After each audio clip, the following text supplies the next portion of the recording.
Sir, Rajasthan की राजनीति के बारे में बात करें तो इस साल चुनाव है, लेकिन अब भी पायलट और गहलोत में समझौता नहीं हुआ है। अलग अलग बयानबाजी चल रही है, तो कांग्रेस वापसी कैसे करेगी? अब देखिए, आप कह रहे हैं समझौता नहीं हुआ, मुझे तो लगता है लड़ाई नहीं हुई। ये तो आप कह रहे हैं, आपका मानना हो सकता है मिश्रा जी, लेकिन मैं आपको एक चीज़ बता दूं कि पूरे राजस्थान के अंदर कांग्रेस पार्टी एक है। चाहे हमारे आदरणीय मुख्यमंत्री श्री अशोक जी गहलोत साहब हों, चाहे हमारे युवा नेता श्री सचिन पायलट साहब हों, कहीं कोई ऐसी दिक्कत मुझे नहीं दिखती। और आप देख रहे हैं कि दिन प्रतिदिन हर व्यक्ति कांग्रेस को आगे बढ़ाने का काम कर रहा है। आपने देखा, अभी स्वयं मेरी विधानसभा नदबई में माननीय मुख्यमंत्री जी अभी पिछले 25 दिसंबर को आए थे और एक बड़ी रैली, राजस्थान की ऐसी रैली के जो पिछले 4 सालों में जब से सरकार है इतनी बड़ी रैली नहीं हुई। स्वयं माननीय प्रदेश अध्यक्ष श्री गोविंद सिंह जी डोटासरा साहब ने भी कहा, आज कांग्रेस पूरी तरह से जिस तरह से कार्य कर रही है, माननीय मुख्यमंत्री जी ने जो योजनाएं पूरे प्रदेश भर को दी हैं, जो बजट जिस तरह के आपने देखा कि माननीय मुख्यमंत्री जी ने दिए हैं, हर व्यक्ति को जिसका लाभ मिल रहा है। और मैं समझता हूँ कांग्रेस दोबारा से रिपीट करेगी। कांग्रेस का एक एक व्यक्ति जो योजनाएं चलाई जा रही हैं, आदरणीय श्री राहुल गांधी जी ने जो भारत जोड़ो यात्रा चलाई और भारत जोड़ो यात्रा के तहत जो पूरे देश भर से जो समर्थन मिला, उसमें एक बड़ी जो एक समर्थन था जो पूरे राजस्थान प्रदेश से मिला। स्वयं श्री राहुल गांधी जी ने भी उसके लिए कहा कि भाई राजस्थान में एक बड़ा स्वागत लोगों ने किया, बड़ी संख्या में लोग जुड़े। तो मुझे ऐसा लगता है कि 4 साल में पार्टी का कहीं कोई विरोध नहीं है। आज हर व्यक्ति, हर तबका, हर जाति के लोग, हर धर्म के लोग कांग्रेस पार्टी से जुड़ना चाहते हैं, कांग्रेस पार्टी के साथ चलना चाहते हैं और वो सब व्यक्ति चाहते हैं कांग्रेस पार्टी की दोबारा से सरकार बने। नेतृत्व किसके हाथ में रहेगा, पायलट या गहलोत?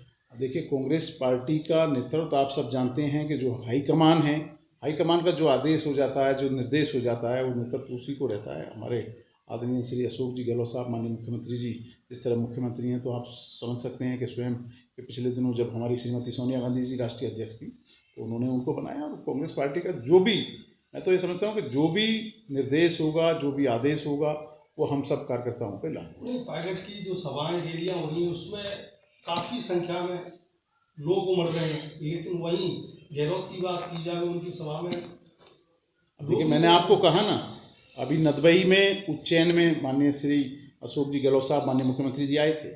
स्वयं श्री गोविंद सिंह जी डोटासरा साहब ने, स्वयं मुख्यमंत्री जी ने कहा कि प्रदेश की बड़ी रैली है, तो उसमें भी माननीय मुख्यमंत्री जी की सभा थी वो। और देखिए, श्री सचिन पायलट जी रैली की जिस तरह से आपने बात की कि अधिक लोग उमड़ रहे हैं, पूरे प्रदेश के अंदर कांग्रेस पार्टी के लिए ही हम सब लोग काम कर रहे हैं, सारे कांग्रेस पार्टी के नेता हैं।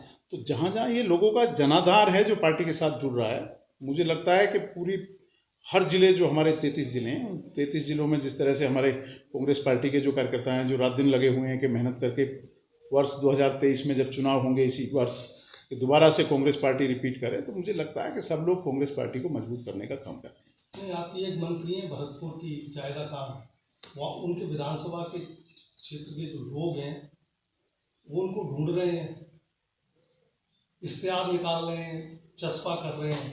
अब देखिए, हमारी बहन हैं, हमारी बगल की सीट से विधायक हैं, मंत्री हैं प्रदेश की सरकार में, श्रीमती जाहिदा खान जी कल तो मेरे साथ बैठी हुई थी विधानसभा में। तो उससे पहले भी थी, उससे पहले भी थी, और मैं तो देखता रहता हूँ, वो तो क्षेत्र में बहुत एक्टिव रहती हैं, कार्य करती रहती हैं। अब लोग पता नहीं कि वो कौन लोग हैं, कैसे लोग हैं जो उनको कह रहे हैं कि हम ढूंढ रहे हैं, वो तो रात दिन सक्रिय रहती हैं। अभी हमारे सीएम गहलोत साहब ने एक बयान दिया कि कांग्रेस पार्टी में कोरोना आ गया है, इसका क्या मतलब है? पता नहीं, मैंने तो सुना नहीं कि किस तरह का बयान। मुझे लगता नहीं माननीय मुख्यमंत्री जी को इस तरह का कोई बयान देंगे, और अगर माननीय मुख्यमंत्री जी ने कोई ऐसा बयान दिया है तो उस पर प्रतिक्रिया कांग्रेस पार्टी की रहे आ गया है, तो कोरोना का मतलब क्या कोई बीमारी है या नहीं? कोरोना ये सच्चाई है उमेश जी, आप जो कह रहे हैं, कोरोना तो बीमारी है।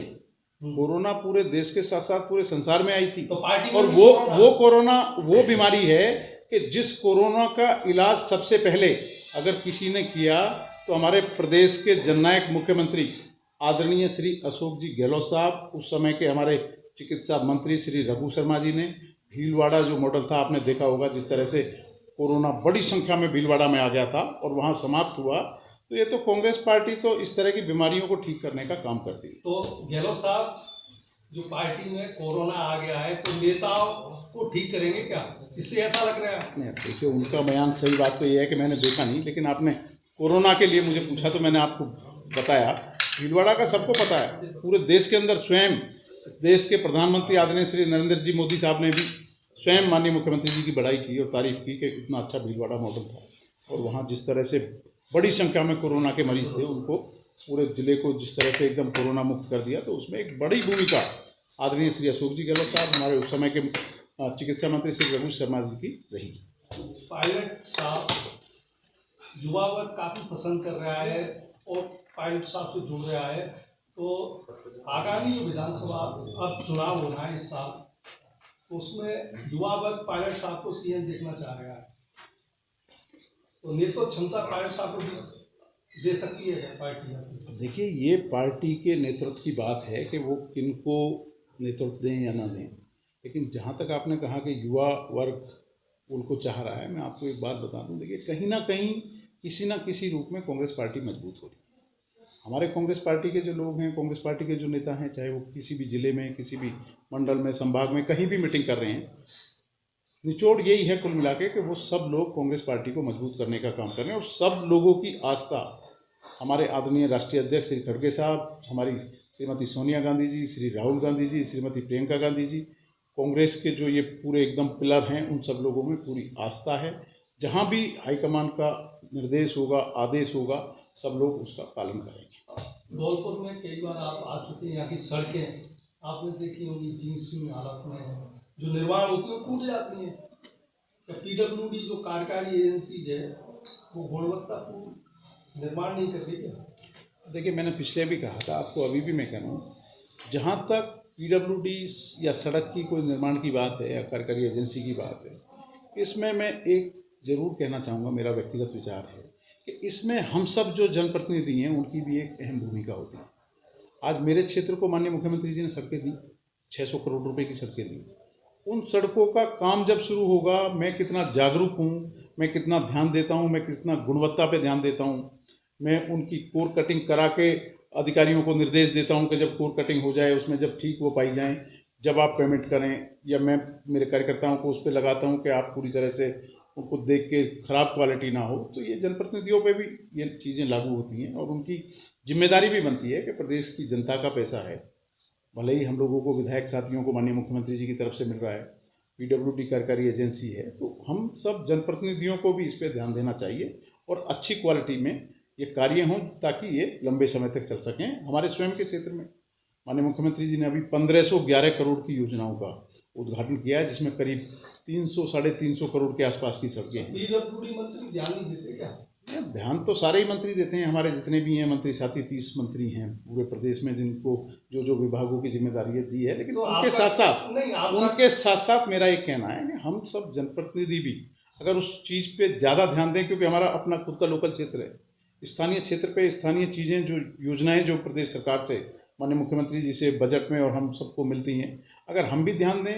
PWD मंत्री जी का एक बड़ा विभाग है, पूरे प्रदेश के वो मंत्री हैं। मैं समझता हूँ कि अगर एक एक तहसील में वो ध्यान देने के लिए हम लोग बात करेंगे तो शायद असंभव सी बात है। उनकी तरफ से जो दिशा निर्देश चाहे माननीय मुख्यमंत्री जी के हों चाहे उनके हों, अधिकारियों को हैं, लेकिन उससे ज़्यादा कहीं अगर भूमिका किसी की होती है तो वो स्थानीय जनप्रतिनिधि की होती है। जैसा स्वयं में मेरी विधानसभा नदवई में जब भी कोई किसी भी ठेकेदार को पेमेंट होती है तो कोर कटिंग कराई जाती है, उसकी गुणवत्ता देखी जाती है और उसके बाद ही पेमेंट होती है। आपका कहना है कि धौलपुर के जो जनप्रतिनिधि हैं, MLA, वो ध्यान नहीं देते? मैं तो धौलपुर की बात ही नहीं कर रहा हूँ उमेश जी, मैं तो पूरे प्रदेश की बात कर रहा हूँ।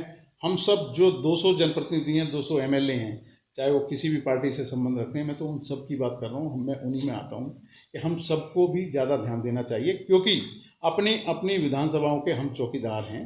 तो चौकीदारी हमें ठीक से करें, वहाँ कोई चोरी ना हो, वहाँ कोई घटिया क्वालिटी की सड़कें ना बने, या और दूसरा विभाग जो है उनके जो काम हो रहे हैं वो अच्छी गुणवत्ता वाले हों। तो ये हम सब लोगों की जिम्मेदारी है। नहीं, आपने देखा कई बार आप धौलपुर आ चुके हैं, कांग्रेस के यहाँ जनप्रतिनिधि एक ही मंच पे नहीं है, अलग अलग भाग रहे हैं।